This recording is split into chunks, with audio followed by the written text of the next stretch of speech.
When I wake up, my first thought is normally to pray.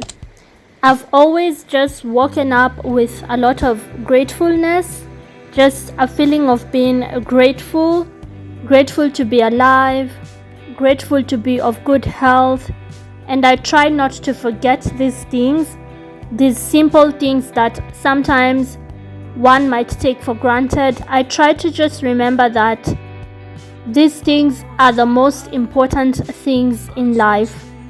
And so when I wake up and I am of good health, I am of sound mind, the first thought is to just give gratitude to God, to pray.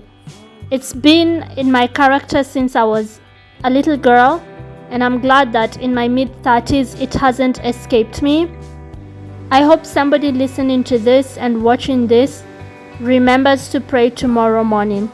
Do not take it for granted that God wakes you up and you're okay. Just being okay is a blessing.